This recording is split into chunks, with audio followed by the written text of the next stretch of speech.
All right, so I was able to coax out a convincing title for this book. So let's see, how did I do it? I asked the product question. Oh yeah, it was the immediate next question I asked. I said, create a book titles based on the variation of the following. And I gave it a very basic fascination, kind of along the same lines as what I wanted to try for the title. And it actually spelled some pretty good ones. My favorite one, and the one I'm going to use, is Fighting for Your Son's Masculinity, a practical guide for raising strong men in a confusing world. I feel like that matches exactly what Zach wants. It also, the cool thing about fighting for your son's masculinity is that it implies that it's a battle.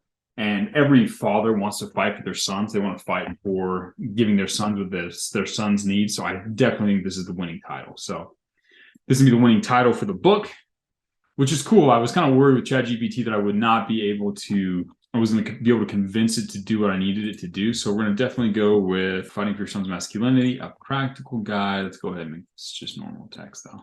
All right, cool. So we've got a title. So now we're going to go through and we want a table of contents, and we already have a list of things we want to talk about. So I'm just going to copy all of this and I'm going to tell it to make a table of contents, including everything on this list, but make each chapter sound interesting, like a copywriting fascination.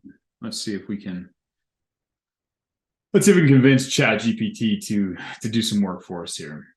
I'm going to paste this entire list and see what we can get. Respect yourself. Perfect. We're getting a giant checklist here. So cool. It's going to spit out my table of contents. These are all pretty good. Yeah, this is cool.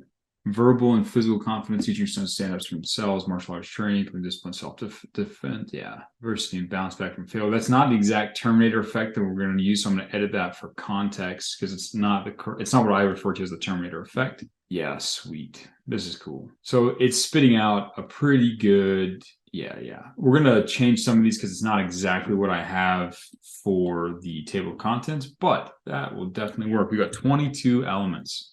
Now, so we've got our table of contents. We've got our title. We've got our table of contents. Boom. Let's go ahead and paste that in there. Awesome. Table of contents. This is fun. I mean, it's cool that ChatGPT is able to spit this stuff out pretty effectively. So we've got our title. We've got our table of contents. We're going to need some book cover ideas, and we're going to need some. Oh, let's come up with some creative names for the bonuses. These are pretty straightforward. We can actually probably keep this. We'll come back to ChatGPT to give this when we're doing the sales page. We'll also have it do the rest of this, but we've got the name for the product and we've got the table of contents. That is the most important part when it comes to, let's go ahead and make this cool so we can actually look at it. Oh yeah, dude, this is going to crush. So we've got this. Now we need some cover ideas. We need to create the landing page copy and we need to create some pages. So let's play around with some images. Let's go ahead and open AI, I think was what it was. Yeah, here we go. All right. Father leading son in mountains. Let's see, strong. Now, it's always tricky when you do images with AI with people because it doesn't quite get people just entirely right. Ooh, but these aren't terrible. We might pick one of these.